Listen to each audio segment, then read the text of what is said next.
حضرت ابراہیم بہت بڑے مہمان نواز تھے، صرف قربانی نہیں دیتے تھے، سارا سال بہت سارا لنگر، بہت سارا کھانا پینا، بہت ساری چیزیں جاری رہتی تھی۔ اور جتنے غریب لوگ تھے فلسطین کے، ان کو پتا تھا کہ حضرت ابراہیم علیہ السلام کا لنگر جاری ہے فلسطین میں جب آپ کا قیام تھا۔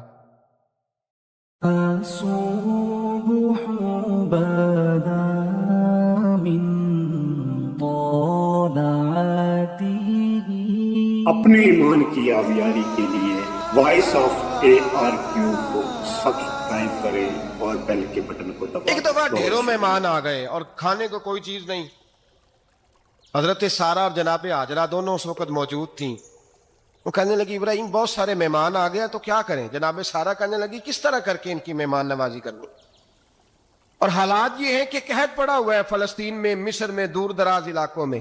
حضرت ابراہیم کہنے لگے یہ اللہ کے مہمان ہیں اور ہمیں رب کریم کا بندہ سمجھ کے آ گئے ہیں، اللہ ہی بندوبست کرے گا۔ فرمانے لگے میرا مصر میں ایک دوست ہے، وہ قحط کے دنوں میں غلہ جمع کر لیتا ہے، میں اس کی طرف پیغام بھیجتا ہوں، مجھے امید ہے وہاں سے غلہ ملے گا۔ 2 3 5 اونٹ والے غلام بلائے اور ان کو کہا کہ جاؤ غلہ لے آؤ مصر کے دوست سے۔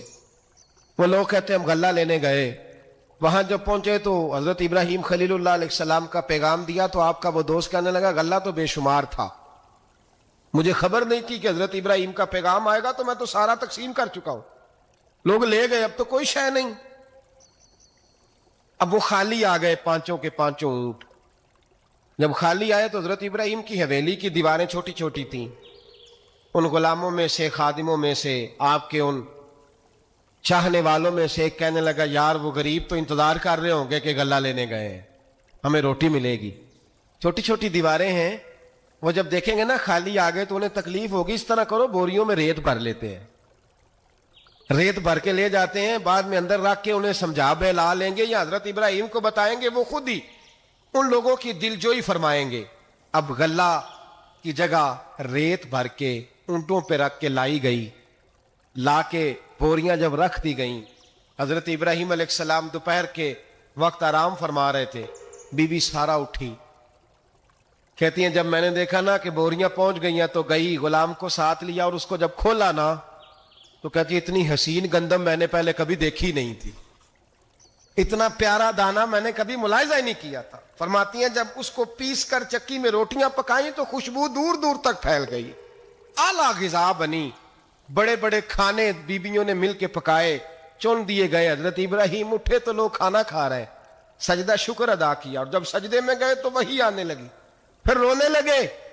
جب پلٹ کر باہر تشریف لائے تو جناب سارا کہنے لگی ابراہیم تمہارا مصری یار بڑا اچھا ہے، اس نے اتنی اعلیٰ گندم بھیجی ہے کہ اتنی تو میں نے پیاری گندم کبھی دیکھی نہیں۔ جناب ابراہیم مسکرائے، فرمانے لگی سارا یہ مصری یار نے نہیں بھیجی، یہ میرے عرشی یار نے بھیجی ہے، یہ میرے عرشی یار نے بھیجی ہے۔ بھائی مہمان نوازی مزاج تھا، ہاتھ لٹا دینا مزاج تھا، دوسروں کی اشک شوئی مزاج تھا۔ حضرت ابراہیم علیہ السلام کا طریقہ ہے قربانی، حضور نے ان کا طریقہ بیان کیا۔ اگر سال کے بعد قربانی دینا ان کا طریقہ ہے تو سارا سال غریبوں کو روٹی دینا بھی حضرت ابراہیم کا طریقہ ہے، سارا سال غریب کی نوکری کرنا یہ بھی حضرت ابراہیم کا طریقہ ہے، بھوکے کو کھانا کھلانا یہ بھی۔ میرے مصطفیٰ کریم سید عالم صلی اللہ علیہ وسلم سے صحابہ نے پوچھا حضور بہترین مسلمان کون ہے؟ بہترین مسلمان؟ تو حضور نے فرمایا جو سلام لینے میں پہل کرے اور غریب کو روٹی کھلانے میں سب سے اچھا ہو، وہ بہترین مسلمان ہے، زبردست مسلمان۔ ہمارے ہاں دعوتیں ہوتی ہیں تو امیروں کی، افطاریاں ہیں تو امیروں کی، اور میرے مصطفیٰ کریم علیہ السلام نے فرمایا بدترین دعوت ہے جس میں امیر بلائے جائے غریب نہ بلائے جائے، وہ بدترین دعوت۔ حضرت ابراہیم کا طریقہ رہا ساری زندگی مہمان نواز۔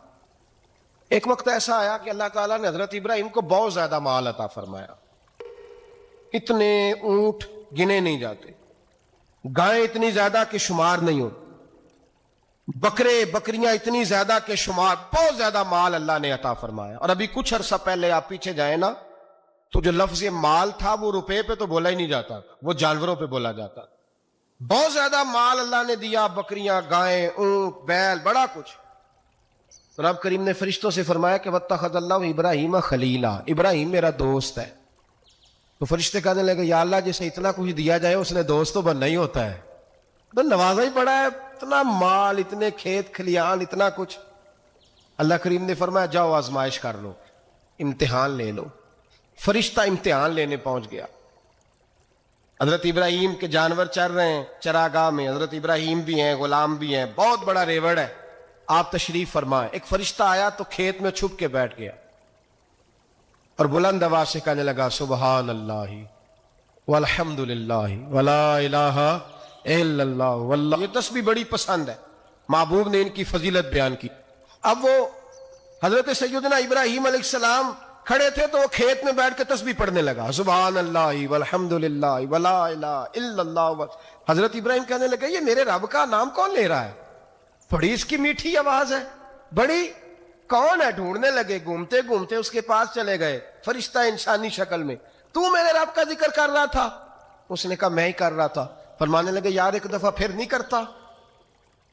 تو کہنے لگا ابراہیم پہلے تو میں اپنی مرضی سے کر رہا تھا، تو کہتا ہے تو پیسے لگیں گے، پیسے ہیں تو کر دیتا ہوں۔ حضرت ابراہیم کہنے لگے بول تو کیا لے گا؟ میرے اللہ کا ذکر سنانے کا کیا لے گا؟ کہنے لگا جتنی بکریاں آپ چرا رہے ہیں ساری دے دے تو میں اللہ کا ذکر سنا دیتا ہوں۔ آپ نے فرمایا بس جا تیری ساری ہوئی، میرے رب کا ذکر سنا۔ اور پھر شروع ہو گیا سبحان اللہ الحمد للہ ولا الہ الا اللہ واللہ اکبر۔ حضرت ابراہیم علیہ السلام کیف میں یار پھر ذرا سنا، نہ علما وچ پسا سانو تو یار دی گل سنا سا، ذرا دوبارہ سنا۔ میں پھر سنایا، ایک دفعہ پھر کہا، فرشتہ کہنے لگا بس یہ آپ کے پیسے پورے ہو گئے۔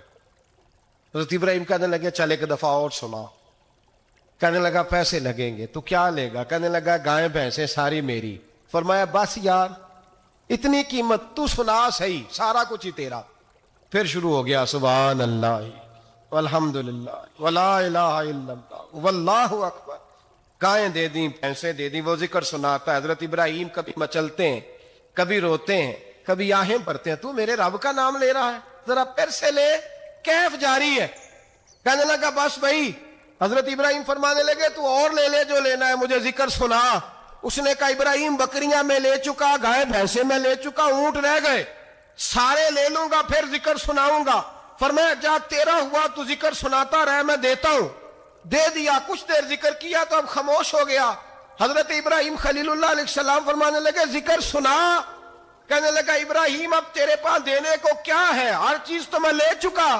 آپ فرمانے لگے یہ گائے بھینسیں بکریاں چرانے کے لیے تجھے کوئی نوکر ملازم بھی تو چاہیے نا، تو اس طرح کر مجھے رکھ لے، میں روٹی نہیں مانگوں گا، کھانا نہیں مانگوں گا، تو اللہ کا ذکر سناتا رہنا، میں تیرے جانوروں کی نوکری کرتا رہوں گا۔ حضرت ابراہیم علیہ السلام نے جب یہ کہا نا، فرشتے کی آنکھوں میں آنسو آ گئے۔ تر دامنی پہ شیخ ہماری نہ جائیے، ہم دامن نچوڑ دیں تو فرشتے وضو کریں۔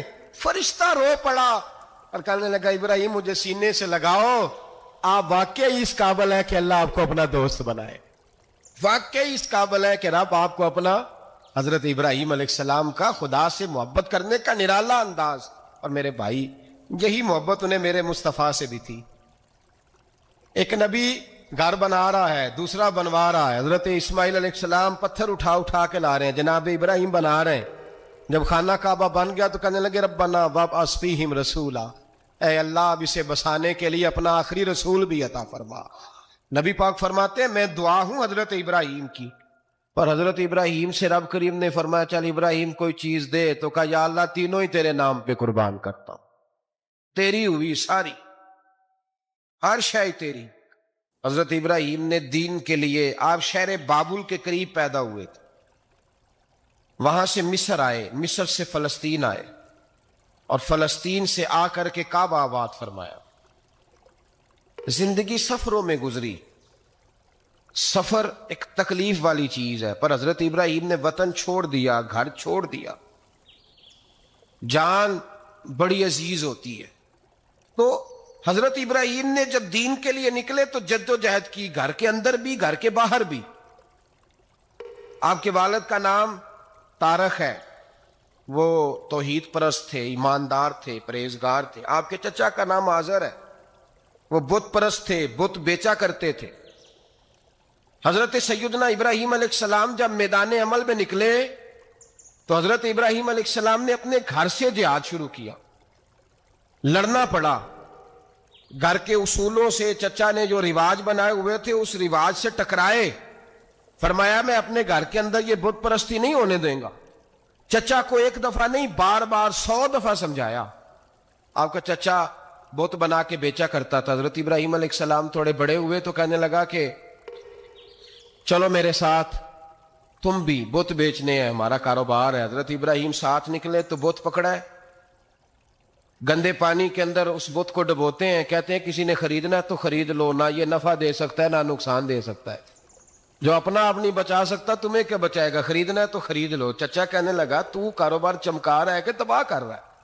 گھر میں بڑے معاملات خراب ہوئے، جھگڑے ہوئے، لیکن حضرت ابراہیم علیہ السلام ایک منٹ کے لیے بھی اپنے گھر کے اندر بھی کمپرومائز کرنے کو تیار ہیں۔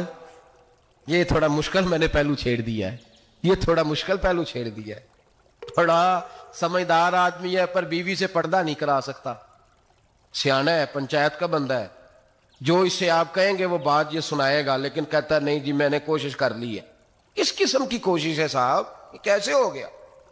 حضرت ابراہیم علیہ السلام نے گھر کے اندر سے فرمایا نہیں کرنے دوں گا، گھر کے اندر بھی ٹکرائے، فرمایا تم جو بھی ہو پاش پاش کیا چچا کے اصولوں کو، اور باہر جب نکلے تو صرف علاقے کے چیئرمین سے نہیں ٹکرائے، ایم پی ایم این اے وزیر مشیر سے نہیں ٹکرائے، سپر پاور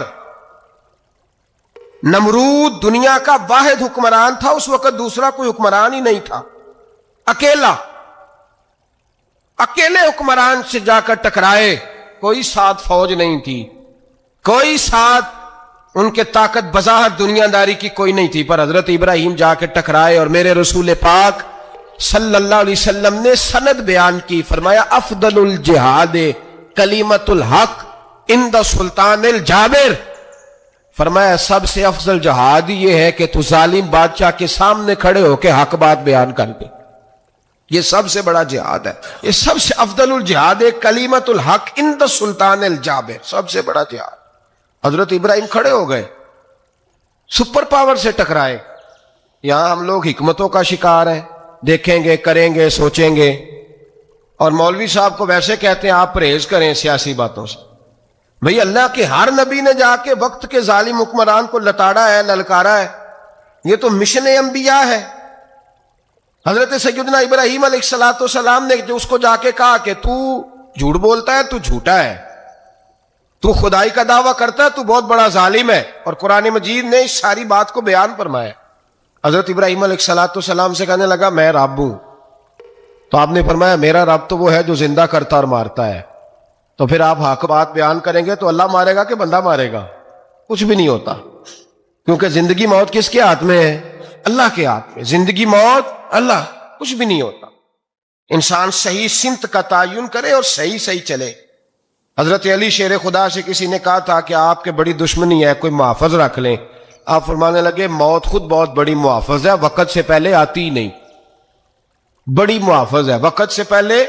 علامہ نورانی رحمت اللہ تعالیٰ علیہ کراچی جیسے شہر میں رہا کرتے تھے، جہاں گام گام پہ خطرہ تھا، لوگوں نے کہا حضرت اتنے بڑے لیڈر ہو، آپ کی جماعت کی 62 سیٹیں ہوئی قومی اسمبلی میں، ایک ایسا وقت بھی آیا تو کوئی ایک آدمی بندوق والا، آپ فرمانے لگے مجھے ضرورت ہی نہیں، اس لیے کہ جس خدا رسول کے لیے میں نکلا ہوں وہ خود ہی حفاظت کرنے والے ہیں، ضرورت نہیں ان چیزوں۔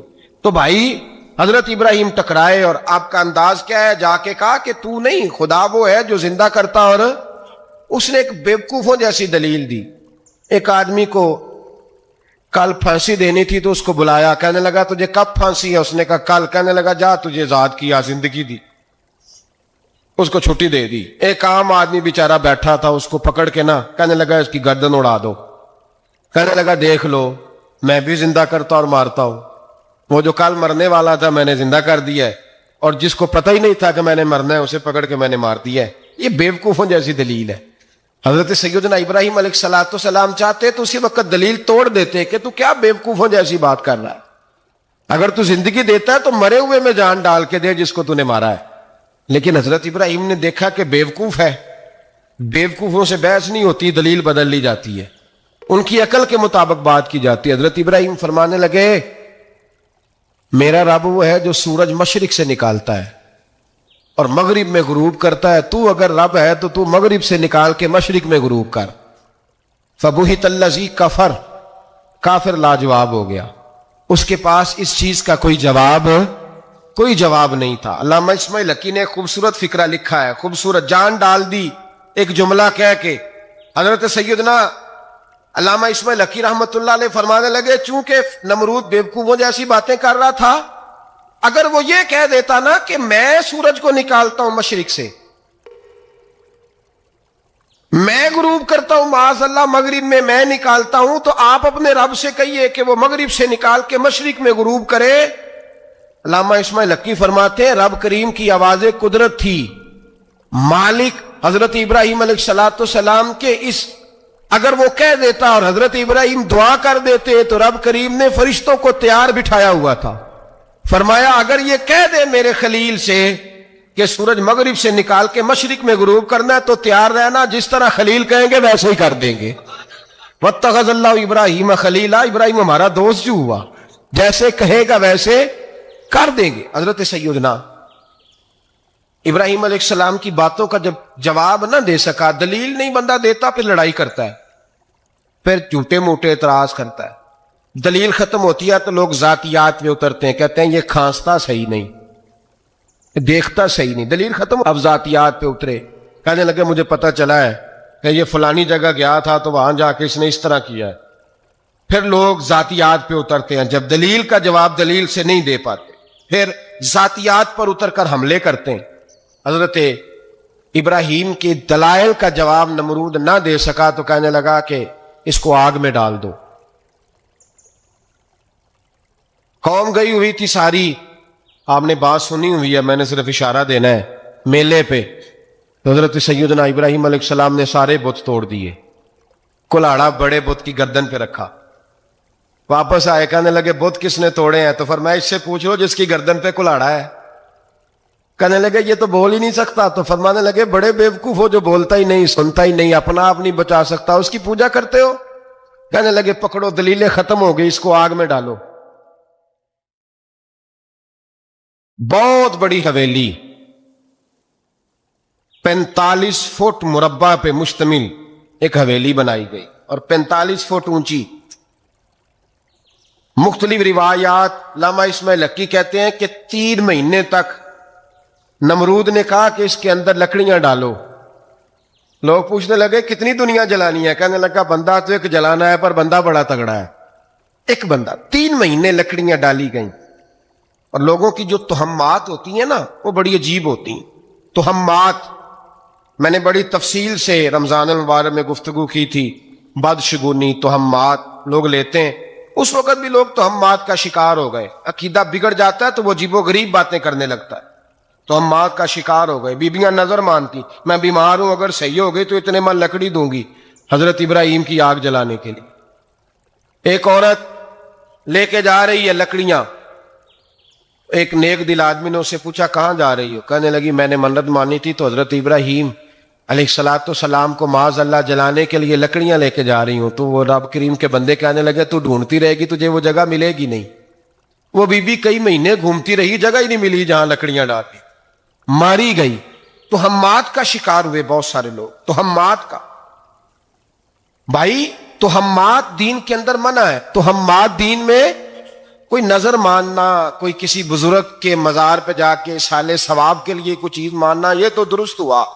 لیکن غیر شرعی نظریں مان لینا کہ میں آ کے گرد چکر لگاؤں گا، میں جناب وہاں جا کے یہ والا تماشا کروں گا، میں دھاگا باندھوں گا، میں رسا کاٹوں گا، میں وہاں گندے ہو سے پانی پیوں گا، ان کی شریعت اجازت؟ یہ تہمات ہیں، بدشگونی ہے. دین میں ان کی کوئی گنجائش؟ آپ نظر ماننے سے پہلے بھی کسی عالم سے رابطہ کریں کہ میں منت مانگنے لگا ہوں تو کیسے ماننی چاہیے کا طریقہ پوچھیں. ایسے ہی غلط چیز کی منت تھوڑی مان لی جائے گی. بہرحال آمدام برسر مطلب حضرت ابراہیم کے لیے آگ جلائی گئی. 45 فٹ اونچی آگ ہے، پرندہ بھی اوپر سے گزرتا ہے تو نیچے گر جاتا ہے جل کے. اتنے دن لگا کے آگ جلائی گئی. اب حضرت ابراہیم کو جلایا جانے لگا ہے. یہاں تو موجیں ہے نا, جو کسی ادارے کا سربراہ ہے اس کے لیے موج ہے, کسی جگہ آفیسر بن گیا تو موج ہے, پیر صاحب کے لیے موج ہے, علامہ صاحب کے لیے موج ہے, خطیب صاحب کے لیے موج ہے. جلنا کس کو پڑتا ہے؟ بحالی کوئی نہیں رہا اللہ ماشاء اللہ. وہ لوگ گزر گئے جو تکلیفیں سہ کے کام کرتے تھے, گزر گیا زمانہ. حضرت سیدنا ابراہیم علیہ السلام کو جلایا جانے لگا ہے تو اب اتنی بڑی آگ ہے تو ڈالے کیسے؟ شیطان نے تجویز دی کہ منجنیق بناؤ, منجنیق, بڑے بڑے بانس باندھ کے ان کے نیچے رسا باندھو. وہ جس طرح جھولنے کے لیے جھولا بنایا جاتا ہے, اس طرح ایک منجنیق پرانے زمانے میں اس میں پتھر رکھ کے پھینکے جاتے تھے دشمنوں پہ. وہ منجنیق بنائی گئی کہ دور سے حضرت ابراہیم کو پھینکیں گے. ہاتھ حضرت ابراہیم کے باندھ دیے, پاؤں مبارک باندھ دیے, پوری زمین پہ ایک نام لینے والا خدا کا. اور اس کو آج رسیوں میں جکڑا ہوا ہے. جب پھینکا جانے لگا نا آگ میں, حوریں رونے لگی, فرشتے تڑپنے لگے, اے اللہ یہ کیا ہونے لگا ہے؟ ایک تیرا خلیل اور وہ بھی آگ میں. فرمایا جاؤ جا کے اس سے کہو اگر تمہاری مدد لیتا ہے تو اسے بچاؤ. اب کا فرشتہ آیا, کہا ابراہیم اگر تو کہے. او بھائی ان چیزوں کو کہانی سمجھ کے نہ سنا کریں, یہ داستان نہیں, یہ وہ طریقے ہیں جو ہمارے رسول نے ہمیں اپنانے کا حکم ارشاد فرمایا ہے. جو عقیدے, یہ وہ نظریات ہیں جو ہمیں اوڑھنے کو کہا گیا. اپنے رب کریم کی رضا پہ راضی رہنے کے یہ وہ خوبصورت مواقع ہیں صوفیاء نے جن کو بنا کر سمجھا کر ہم تک پہنچایا ہے. یہ ہے اہل طریقت کی باتیں. وہ کہتے ہیں یار جس حال میں رکھے راضی رہنا ہے. حضرت ابراہیم علیہ السلام کو پھینکا جا رہا ہے, فرشتہ آیا, اے اللہ کے خلیل اگر حکم دو تو اتنی ہوا چلاؤں کہ نمرودی جل جائیں سارے, آگ ان پہ پھینک دی جائے. آپ نے فرمایا تو جا, تجھ سے مجھے کوئی کام نہیں. تھوڑی دیر کے بعد پانی کا فرشتہ آیا, کہا حضور اتنی بارش برساؤں گا کہ آگ بجھ جائے گی. فرمایا تو جا, تجھ سے کوئی کام نہیں. اب جب منجنیق میں رکھ دیے گئے, آگ میں جانے کا لمحہ ہے, تیاری ہے, حضرت جبریل امین حاضر خدمت ہوئے. کہا ابراہیم کوئی حاجت؟ فرمایا تجھ سے کوئی نہیں. کہا چلو مجھ سے نہیں تو رب کریم سے ہی بات کر لو, مجھے پتا ہے میں چھوٹا ہوں, آپ مجھ سے مدد کیوں لوگے, رب کریم سے ہی بات کر لیں. تو حضرت ابراہیم کہنے لگے جبریل یہ بتا, رب کو نہیں پتا اس کا خلیل کس حال میں ہے؟ اسے نہیں پتا میں کس حال میں ہوں, میرے ہاتھ بندھے ہیں, پیر بندھے ہیں آگ میں, اسے نہیں پتا. بتایا تو اسے جاتا ہے جسے خبر نہ ہو. تو اگر اسے پتا ہے, اگر وہ جلانے پہ راضی ہے تو میں بھی جلنے کو تیار ہوں, میں تیار ہوں, میں تیار ہوں. اسے کہو ٹھیک ہے. حضرت سیدنا ابراہیم علیہ السلام کو منجنیق میں ڈال کے جو پھینکا آگ میں, یا نارکونی بردم و سلام علی ابراہیم, اللہ نے فرمایا اے آگ میرے ابراہیم پہ ٹھنڈی بھی ہو جا اور سلامتی والی بھی ہو جا. حضرت ابراہیم کو دو فرشتوں نے بٹھا دیا زمین پہ, پھول کھلے ہیں, کونپلیں مہک رہی ہیں, کلیاں خوشبو دے رہی ہیں. حضرت ابراہیم نے سر سجدے میں رکھ دیا, سبحان اللہ والحمد للہ ولا الہ الا اللہ واللہ اکبر. حضرت ابراہیم اللہ کی تسبیح پڑھنے لگے, رب کریم کا شکر بجا لانے لگے. نکلے وہاں سے, کچھ دن گزر گئے, نکلے, حکم ہو گیا ابراہیم علاقہ چھوڑ دو. حضرت ابراہیم علیہ السلام وہاں سے نکل کے مصر آئے, چچا کے پاس ٹھہرے.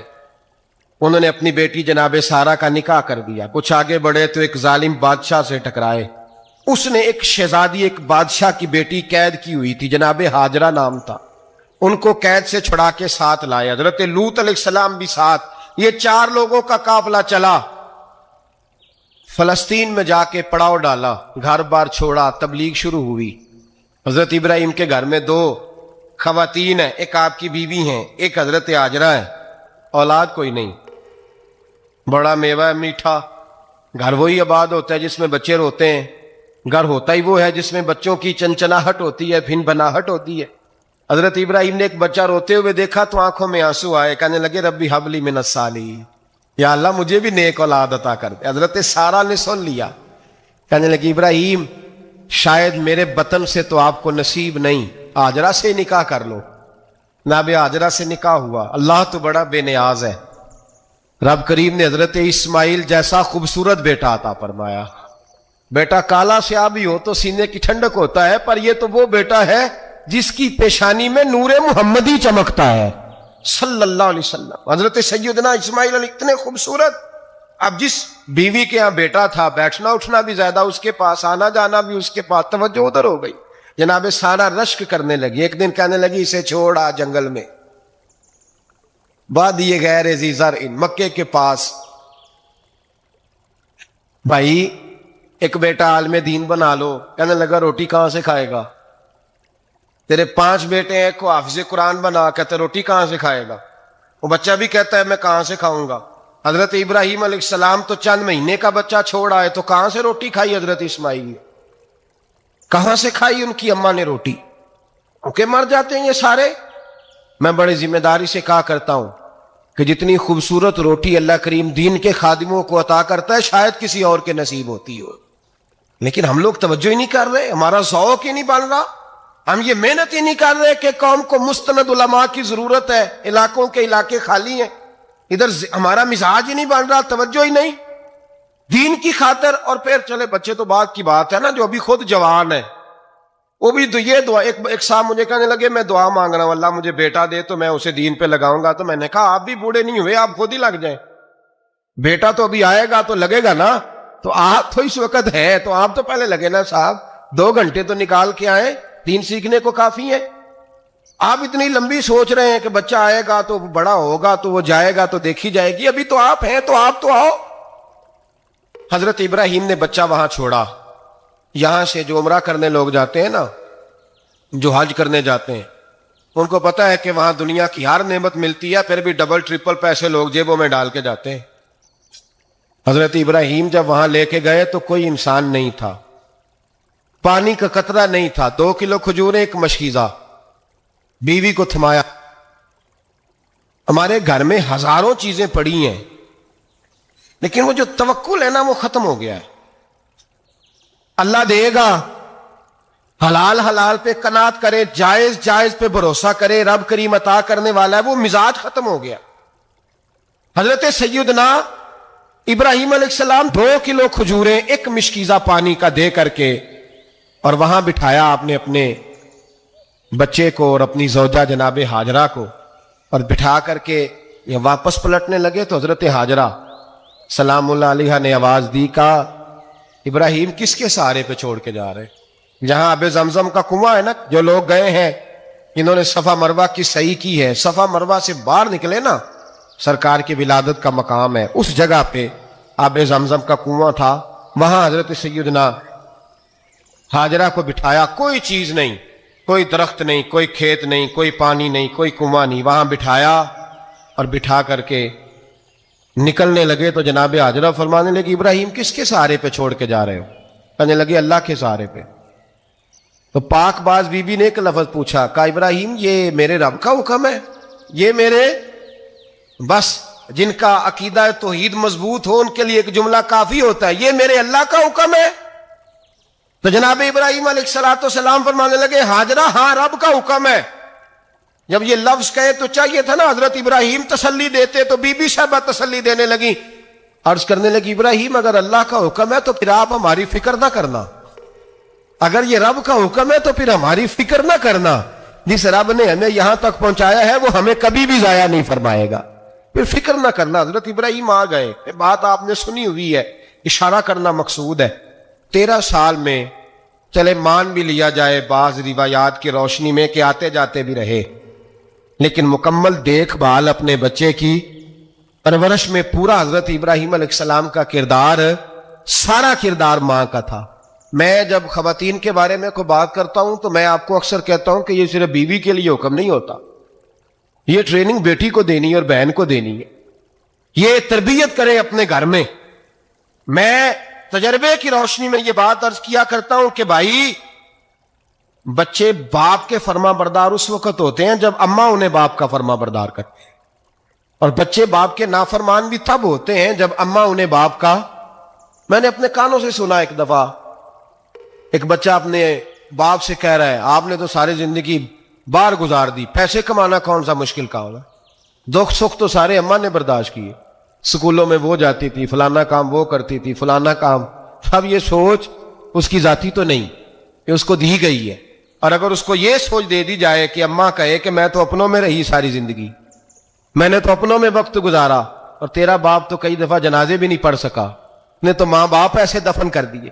وہ اگر یہ سوچ فراہم کرے تو پھر بچہ باپ کا فرما بردار ہوتا ہے. اور یہ والی روایتیں ہم بیوی کو سناتے ہیں, حالانکہ کس کو سنانی چاہیے؟ بولیے. بہن اور بیٹی کو. بہن اور بیٹی کو سنائیں یہ باتیں, ان کو سمجھائیں, تاکہ آگے جا کے وہ جو گھر ترتیب دیں وہ گھر بڑا عمدہ اور نکھرا ہوا ہو. حضرت سیدنا ابراہیم 13 سال کے بعد آئے, چونکہ گھر میں اللہ تبارک و تعالیٰ کی دوستی کا چرچا تھا, اللہ تبارک و تعالیٰ کی محبوبیت کا غلبہ تھا. 13 سال کے بعد فلما بالغ معہ سعیا, بیٹا جب اتنا بڑا ہوا کہ ساتھ چلنے لگا, تو حضرت ابراہیم نے اپنے بیٹے کو بلا کے کہا, بیٹا مجھے خواب آئی ہے, میں تجھے ذبح کر رہا ہوں, تیری کیا رضا ہے؟ تو حضرت اسماعیل کہنے لگے, یا ابت افعل ما تؤمر, ابا جی اللہ جیسے حکم دیتا ہے میرے ساتھ ویسے ہی کرے, جیسے اللہ حکم دیتا ہے ویسے ہی, بولیے, ویسے ہی کرے. حضرت حاجرہ کو کہا کہ ایک دوست نے دعوت کی ہے تو وہاں جا رہے ہیں. بی بی مطمئن ہے, تفصیلات کی ضرورت نہیں, ختم بات, اعتبار ہے, مطمئن ہو گئی. شیطان پیچھے سے آیا اماں کے پاس, ذرا تھوڑی دیر کے لیے تصور جمائیے, یہاں تو پڑوسن آ کے کوئی بات بتا دیتی ہے خاوند کے بارے میں تو کئی مہینے جھگڑا جاری رہتا ہے, پڑوسن محلے دار. شیطان نے آ کے بتایا لفظ کیا ہے, کہا حاجرہ تمہیں پتا ہے کہاں جا رہے ہیں؟ کہا دوست کی دعوت میں. تو کہنے لگے دوست کون ہے؟ رب کریم, اور ابراہیم کا خیال ہے کہ اس رب نے مجھے حکم دیا ہے کہ میں ذبح کروں. تو حضرت حاجرہ کہنے لگی کبھی باپ بھی بیٹے ذبح کرتے ہیں؟ شیطان کہنے لگا ان کا خیال ہے کہ ان کے رب نے حکم دیا ہے. جناب حاجرہ فرمانے لگی اگر رب نے حکم دیا تو پھر تو مجھے شیطان لگتا ہے, تو مجھے شیطان لگتا ہے. کا کیا مطلب؟ فرمانے لگی اگر رب کریم کا حکم ہے تو میرے پاس ایک اسماعیل ہے, اگر 1000 بھی ہوتے میں سارے اللہ کے راستے میں پیش کر دے دیتی. مالک کا ہی تو ہے سارا کچھ, اسی کا ہے, اس میں لیت اللہ کی کیا گنجائش؟ حضرت سیدنا ابراہیم علیہ السلام نے بیٹے کے حلق پہ چھری رکھ بھی دی اور چھری چلا بھی دی, رکھ بھی دی, اور وہ تو اللہ کریم نے فرمایا یا ابراہیم قد صدقت الرؤیا, ابراہیم تو نے خواب سچا کر دکھایا. حضور صلی اللہ علیہ وسلم کے پاس ایک مہمان آ گئے رات کے وقت میں. جب وہ آئے تو حضور نے پوچھا کھانا کھانا ہے؟ تم نے کہا کھانا ہے. جھوٹ اور بھوک کو جمع کرنا منع ہے. کہا جی کھانا ہے. تو حضور صلی اللہ علیہ وسلم نے فرمایا ازواج مطہرات کے گھروں میں پتہ کرو کچھ ہے. حضرت ام سلمہ کے گھر میں پتہ کیا تو کہا یا رسول اللہ 4 دن سے روٹی نہیں پکی. حضرت زینب سے پوچھا تو کہا حضور کئی دن سے چولہا ہی نہیں جلایا.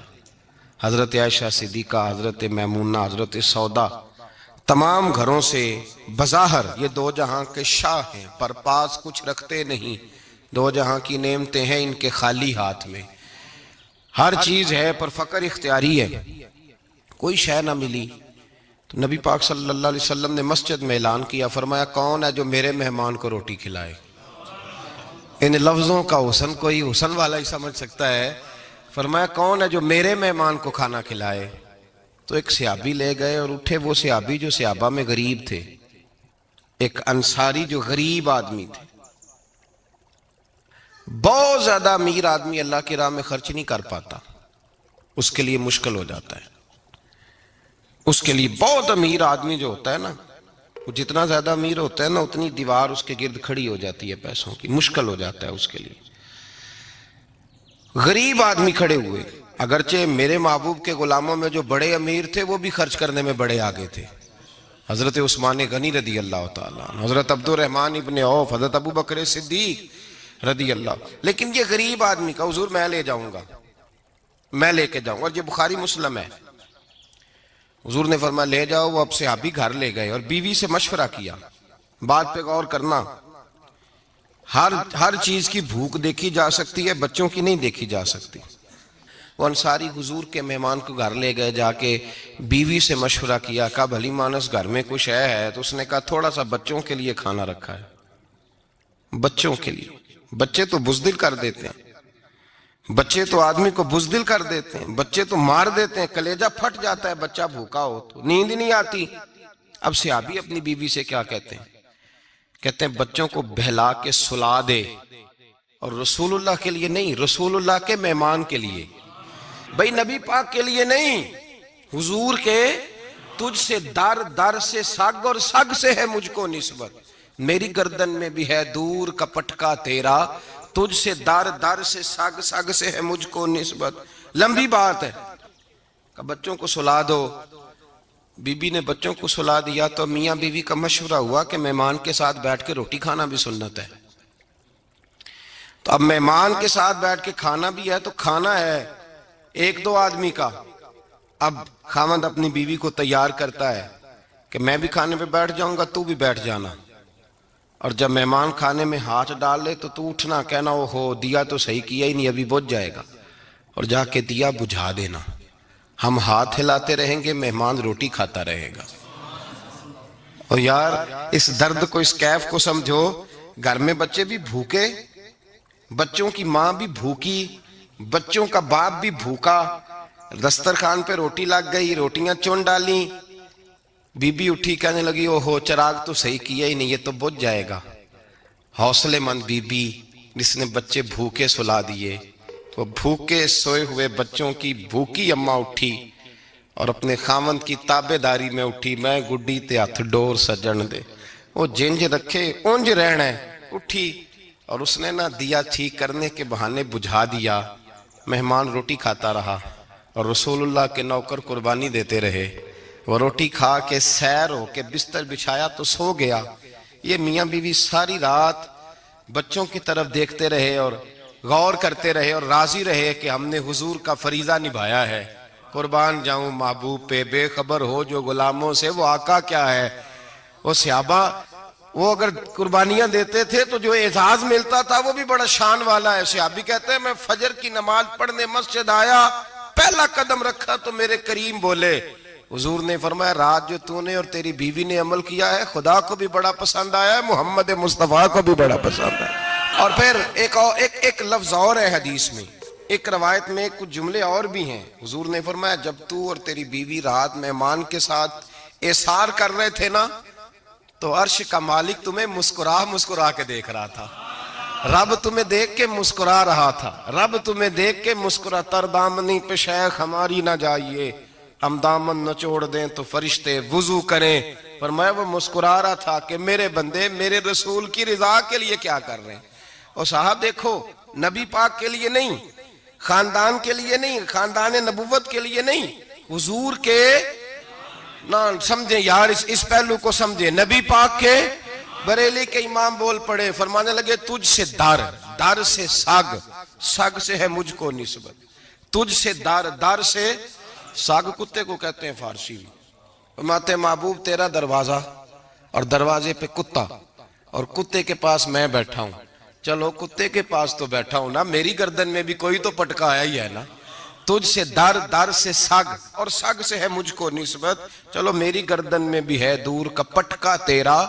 قرآن مجید بول اٹھا، رب کریم نے فرمایا حبیب یہ تیرے غلام وہ ہیں کہ وَيُقْصِرُونَ عَلَىٰ أَنفُسِهِمْ وَلَوْ كَانَ بِهِمْ خَصَاصَةٌ، فرمایا ان کا حال یہ ہے کہ جس چیز کی شدید حاجت ہوتی ہے وہ بھی اپنے بھائیوں پہ قربان کر دیتے ہیں، وہ دے دیتے ہیں تیرے نام پہ۔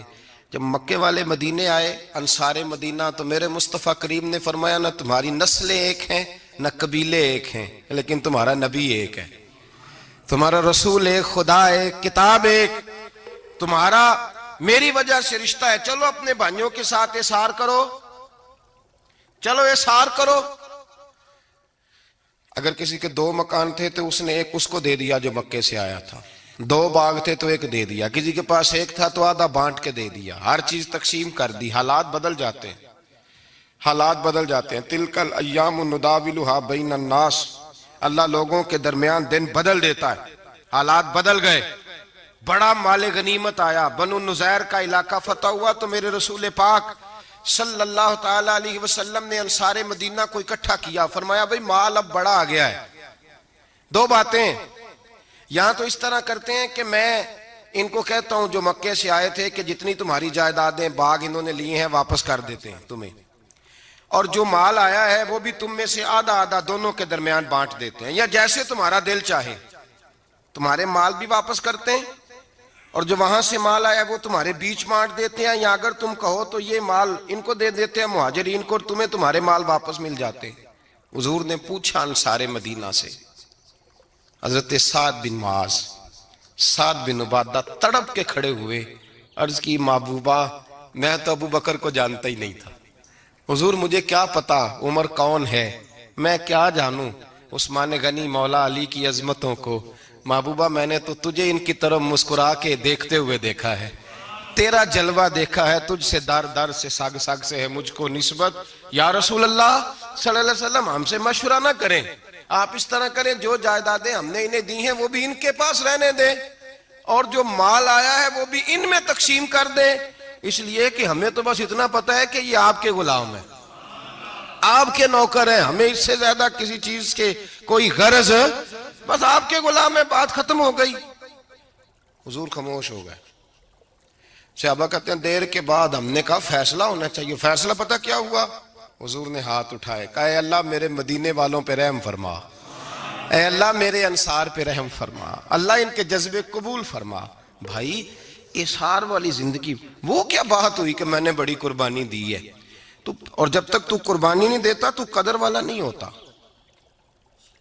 جو چیز قربانی سے حاصل ہوتی ہے اس کی قدر ہوتی ہے، جو چیز مفت میں آ جاتی ہے اس کی کوئی قدر نہیں ہوتی، کوئی قدر نہیں۔ میں اکثر سوچتا ہوں کہ حضرت خواجہ اجمیری کے خلیفے اجمیر میں بھی تو ہونے چاہیے تھے نا، لیکن ان کے خلیفے اجمیر میں نہیں ہوئے، دلی میں ہوئے۔ تو میں سوچتا ہوں دلی والوں کے خلیفے دلی میں ہونے چاہیے، لیکن دلی میں نہیں ہوئے، پاک پتن میں ہوئے، تو پاک پتن والوں کے یہاں ہو جاتے۔ وہ اس لیے کہ قربانی جو دیتا ہے نا، جو دور سے چل کے آتا ہے وہ قربانی کرتا ہے، قربانی دیتا ہے، اس کو قدر زیادہ ہوتی ہے۔ ہم نے کسی شے کے لیے کبھی قربانی نہیں دی، نہ دین کے لیے، نہ قرآن کے لیے، نہ مسجد کے لیے، نہ شیخ کے لیے، نہ طریقت کے لیے، قربانی تو ہے ہی نہیں۔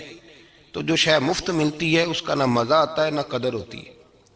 جو چیز قربانی کر کے لیتے ہو نا، قربانی کر کے، اس کی قدر ہوتی ہے۔ کسی لیے کہا تھا کسی درویش نے، اس نے کہا تھا قدر نبی دا ایک کی جانن دنیا دار کمینے، قدر نبی دا جانن واگے سو گئے وچ مدینے۔ ان سے پوچھو نا، ان سے پوچھو ان حضرات کو کتنی قدر تھی۔ قربانی اپنی زندگی میں دینا سیکھیں۔ ایک ہوتی ہے بندے کی ذاتی خواہش، اس کو کچلنا بڑا مشکل ہوتا ہے۔ قربانی بڑی ضروری چیز کا نام ہے، اور جو قربانی دینا سیکھ جاتا ہے وہ بچ جاتا ہے۔ کتیا 6 بچے جنم دیتی ہے لیکن قربانی نہیں نہ دیتی بچوں کی، تو ریوڑ نہیں بنتے، اجڑ نہیں بنتے۔ بکری 2 بچے پیدا کرتی ہے اور سال کے بعد ہزاروں بچوں، لاکھوں بچوں کی قربانی دیتی ہے، پر پھر بھی جدھر جاؤ بکرے ہی بکرے نظر آتے ہیں۔ جو قربانی دینا سیکھ جاتا ہے نا، یزید نے کوئی قربانی نہیں دی، اس لیے کوئی شخص بھی کھڑا ہو کے نہیں کہتا، حالانکہ 14-15 بیٹے تھے یزید کے، کوئی بھی کھڑا ہو کے نہیں کہتا میں اس کی نسل میں سے ہوں۔ امام حسین نے ساری قربانی دے دی۔ ایک زین العابدین بچے تھے، پوری دنیا میں اللہ نے سید عطا فرمائے ہوئے ہیں۔ جو قربانی دینا سیکھ جاتا ہے وہ بچ جاتا ہے۔ ہم نا قربانی کیا، ہمارے پاس تو اضافی شے ہے وہی دینے کو تیار نہیں۔ جب آپ تیار ہی نہیں تو سودا ہی نہیں کر، آپ نکلے ہی نہیں میدان میں، تو حاصل کیسے ہوگا؟ حصول تو تب ہوگا نا جب آپ کوئی انویسٹمنٹ کریں گے، تو آپ انویسٹ ہی نہیں کر رہے تو بھائی آپ نے پودا ہی نہیں لگایا تو پھل کیسے ملے؟ قربانی نہیں دی تو وہ درجہ کیسے ملے؟ اس کے لیے تو قربانی ضروری ہے۔ اب تمام صحابہ کی زندگی پڑھ لیں، حضرت ابو بکر سے لے کر حضرت بلال تک، یہ سارے قربانی والے ہیں۔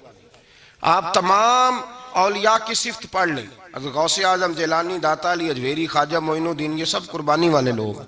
قربانی دیتے رہے تو بچے ہوئے ہیں۔ ان کے جو ساتھ تھے وہ بھی قربانیوں والے تھے۔ قربانی حصہ ہے طریقت کا، قربانی ضروری ہے۔ اور ہمارے صوفیاء تو کہتے ہیں جس شخص نے تصوف میں آ کے قربانی نہیں دی، بزرگوں کے پاس ایک شخص آیا، غالباً خواجہ نظام الدین محبوب الہی کی بات ہے، میرے ذہن میں نام پورا نہیں سما رہا، تو ایک مرید نے آ کے کہا حضور زکوٰۃ کتنی دینی ہے؟ فرمایا 2.5%۔ تھوڑی دیر کے بعد حضرت نصیر الدین چراغ دہلوی آ گئے، کہا حضور اللہ کے راستے میں کتنے دینے ہیں؟ فرمایا 50%۔ ایک ساتھی قریب بیٹھا تھا، اس نے کہا پہلے کے لیے 2.5% کا فتویٰ تھا، اس کو کہہ دیا دے دے۔ چند منٹ گزرے تو حضرت امیر خسرو بھی آ گئے. کہا حضور زکوٰۃ کتنی دینی ہے؟ فرمایا جو ہے سارا ہی لے آ، تیری 100% ہے. تو وہ ساتھی جو قریب بیٹھے تھے اس نے کہا بابا فتوے علیحدہ علیحدہ ہیں. فرمایا فتویٰ ایک ہی ہے، بندے علیحدہ علیحدہ ہے. فتویٰ ایک ہی ہے، مجھے پتہ ہے کون کتنے دے سکتا ہے. وہ جس کو میں نے 2.5% کہا ہے وہ بھی جا کے حساب کتاب کرے گا، اس نے 2.5 بھی پورا نہیں دینا. فرمایا جس امیر خسرو کو میں نے کہا نا سارا لے آ، اس کا دل کرے گا میں اپنا مکان بھی توڑ کے لے آؤں. میں نے فتویٰ ایک ہے، بندہ دیکھ کے بات کی ہے. بھائی قربانی نہیں ہے، اظہار ہی نہیں ہے، جذبہ ہی نہیں ہے، ہمارا مزاج ہی نہیں ہے. لیکن نا یہ اب ایک تو شریعت کی قربانی ہے نا، یہ تو اس پہ بھی لوگ بڑا سوچیں گے، اس پہ بھی لوگ بڑا سوچیں گے. فتوے پوچھتے پھریں گے کہ جی میرے اوپر تو ابھی میں نے تو 15,500 قرضہ دینا ہے، دوں کہ نہ دوں، کون سی دوں. فتوے پوچھیں گے، دینے کی دفعہ فتوے پوچھیں گے اور لینے کی دفعہ چھٹی، جو آتا ہے آنے دو. کبھی لینے کی دفعہ بھی فتویٰ پوچھنا صاحب کہ یہ مجھے اتنا مال آ رہا لے لوں کہ نہ لوں. وہ لے لیا، قابو کر لیا. جب دینے کی باری آئی تو فتویٰ احصار کریں. اور احصار صفت ہے مسلمان کی، یہ احصار کرنے لگتا ہے تو بچنے لگ جاتا ہے، اس کا فائدہ ہونے لگ جاتا ہے. قربانی دینے لگ جاتا ہے تو بچ جاتا ہے. کسی نے کہا تھا سن اے مسلمان، یہ نقطہ فیض قرآنی میں ہے، عظمت و اسلام اور مسلم صرف قربانی میں ہے. اگر تو جینا چاہتا ہے تو قربان ہو، اپنے مزاج میں قربانی. اور ایک عیسائی اسکالر تھا امریکہ کا، صرف ایک حدیث پڑھ کے مسلمان ہو گیا، کلمہ ہی پڑھ گیا. حدیث کیا ہے؟ جنگ یرموک ہے. تو 7 صحابہ زخمی ہیں، چور چور زخموں سے لیٹے ہوئے ہیں، گرمی بڑی شدید ہے. العطش العطش، پیاس پیاس پیاس پکارے ایک صحابی. ایک آدمی دوڑا دوڑا آیا، پانی کا برتن ہاتھ میں ہے، اس کے منہ کے قریب پانی کیا تو قریب ایک اور زخمی نے کہا میں بھی پیاسا ہوں. زخموں سے چور چور شخص نے، میدان میں پڑے ہوئے آدمی نے کہا یار پہلے اسے پلا دو، وہ زیادہ پیاسا ہے. وہ کہتا ہے میں جب اس کے پاس گیا، اس کو پانی دینے لگا تو ایک آدمی قریب سے اور بولا یار میرے تو زبان پہ زخم ہے، دوڑ کے آؤ، بڑی پیاس ہے. کہتا میں نے پانی کا کٹورا اس کے قریب جو کیا تو چوتھا بول پڑا. اس نے کہا ادھر لے جاؤ یار، میرا گزارا ہو جائے گا، کام چل جائے گا. وہ کہتا 5واں بول پڑا تو چوتھے نے انکار کر دیا، میں نہیں پیوں گا، پہلے اس کے پاس لے جاؤ. کہتا حد ہو گئی. 7ویں تک میں آیا، اور جب میں 7ویں تک آیا تو پہلے نے پھر چیخ ماری. تو فرماتے ہیں وہ 7واں کہنے لگا نہیں ادھر لے جا یار، اس کو پیاس زیادہ لگی ہوئی ہے. کہتے ہیں جب میں اس تک گیا تو وہ جام شہادت نوش کر چکا تھا. پلٹ کے دوسرے کے پاس آیا تو وہ بھی فوت ہو گیا. تیسرے کے پاس آیا تو وہ بھی رب کریم کی بارگاہ ناز میں حاضر ہو گیا. 7 شہید ہو گئے. تو پانی کا کٹورا میرے ہاتھ میں رہا. میں کبھی آسمان دیکھتا، کبھی زمین دیکھتا، کبھی پانی دیکھتا، کبھی میں ان 7 شہیدوں کے چہرے دیکھتا. پھر دل میں خیال آیا یہ تو گردنیں کاٹنے والے تھے، یہ تو ایک دوسرے کو قتل کرنے والے تھے، یہ تو خون پینے والے تھے. آج یہ سارے اس لیے کر رہے ہیں کہ سارے محمد عربی کے غلام بن گئے، رسول اللہ صلی اللہ علیہ وسلم کے نوکر بن گئے. وہ کہتا میں نے حدیث پڑھی تو میں مسلمان ہو گیا. میں نے کہا یہ جذبے دنیا دار بندہ پیدا نہیں کر سکتا، یہ جس نے جذبہ پیدا کیا ہے وہ اللہ کا سچا رسول ہے. میرے بھائی اظہار کا مزاج پیدا کریں. قربانی تو نہیں رہی معاشرے میں، اظہار ہی تو نہیں ہے. ہم روایتیں پڑھتے ہیں سنتے ہیں، لیکن آپ یقین کریں پنکھے کے نیچے مسجد میں ایک دوسرے کو جگہ دینے کو تیار نہیں. پنکھا ہے نا چل رہا ہے تو کوشش ہے کہ مجھے عین اس جگہ ملے جہاں پنکھا چل رہا ہے. اتنا بھی اظہار کرنے کو لوگ تیار نہیں، اتنا بھی. اور درجے بڑے بڑے لینے چاہتے ہیں، بڑے بڑے درجہ. وہ ہمارے پاس لوگ آتے ہیں 2-4 لفظ لکھے ہوتے ہیں نا نام کے ساتھ، کوئی علامہ لکھ دیتا ہے، کوئی پیر صاحب لکھ دیتا ہے، تو لوگ بڑی باتیں پوچھ لیتے ہیں. کئی دفعہ آ کے پوچھتے ہیں میرا زیارت کرنے کو دل کرتا ہے. میں کہتا ہوں یار تو نے آخری سیڑھی پہ پیر رکھ دیا ہے، بالکل آخری پہ. دل تو تیرا جس چیز کو کرے گا تو وہ کرنے لگ جائے گا. پہلے شروع تو حضرت جنید بغدادی رحمت اللہ تعالی علیہ، وہ دریا کنارے کھڑے تھے تو آپ دریا کے اندر پیر رکھا آگے جانے کے لیے. یہ اعلیٰ حضرت نے لکھا ہے واقعہ ملفوظات شریف میں. دریا پار کرنے کے لیے پیر رکھا تو ایک شخص کہنے لگا حضور مجھے بھی ساتھ لے لیں. آپ نے فرمایا میں دریا پار کروں گا تو اس طرح کرنا میرا کرتا پکڑ لے اور یا جنید کہنا شروع کر دے. یا جنید یا جنید. اس پہ فتویٰ بھی لگ جاتا ہے پر کیا کرے، اب مسئلہ تو صحیح ہے نا. تو پیر میرا پیچھے سے کرتا پکڑ لے اور یا جنید کہا ہے. وہ کہتا ہے پیر رکھا نا حضرت نے پانی میں تو میں بھی پیچھے. تو حضرت جنید بغدادی کیا کہتے ہیں یا رحمان یا اللہ یا رحمان یا اللہ. وہ خود یہ پڑھ رہے ہیں اور مجھے لگایا یا جنید پہ. کہتے ہیں دریا میں وہ بھی چلنے لگے تو میں بھی، یوں لگا جیسے پکے فرش پہ چل رہے ہیں. کہتے ہیں تھوڑا سا گزرا تو میں نے کہا بابا خود یا رحمان یا اللہ کہہ رہا ہے اور مجھے یا جنید پہ لگایا ہوا ہے تو چلو میں بھی یا رحمان یا اللہ پڑھتا ہوں. کہتے ہیں میں نے یا رحمان یا اللہ کہا تو میں ڈوبنے لگ گیا، دریا میں ڈوبنے لگا. تو حضرت فرمانے لگے تجھے کہا نا یا جنید کہہ. کہتے پھر یا جنید کا تو پھر اوپر آ گیا. تھوڑا اور جا کے اب شیطان باز تو آتا نہیں، الذی یوسوس فی صدور الناس، یہ جاتا تو دل تک ہے نا، باز تو آتا نہیں. دن میں 36 دفعہ تو مشورہ دیتا ہے کہ سیدھی نماز پڑھو، یہ کس چکر میں لگ گئے، روز تو تقریر کرتا ہے. کہتا پھر دل میں وسوسہ آیا تو پھر میں نے جا کے کہا کہ یہ مجھے خود یا رحمان یا اللہ اور میں یا جنید. پھر میں نے کہا یا رحمان یا اللہ تو پھر ڈوبنے لگا. کہتے ہیں بابے نے پکڑ کے نکالا، کہا چپ کر کے یا جنید کہہ اگر پار جانا ہے تو یا جنید کہہ. کہتے کنارہ آ گیا تو میرے دل میں خود ہی تھی، وسوسہ تھا کہ بابا تو یا رحمان یا اللہ کہے تو ترے، میں کہوں تو ڈوبے. میرے دل میں وسوسہ تھا. اللہ والے ادھار تو رکھتے ہی نہیں نا، جو بات دل میں آتی ہے وہ بیان پہلے کر دیتے ہیں. ادھار تو ہے ہی نہیں ان کے ہاں. وہ تو کہتے ہیں تجھے بولنے کی گنجائش ہی نہیں دیں گے، تیرے سوال دل میں ہوگا جواب ہماری زبان پہ ہوگا.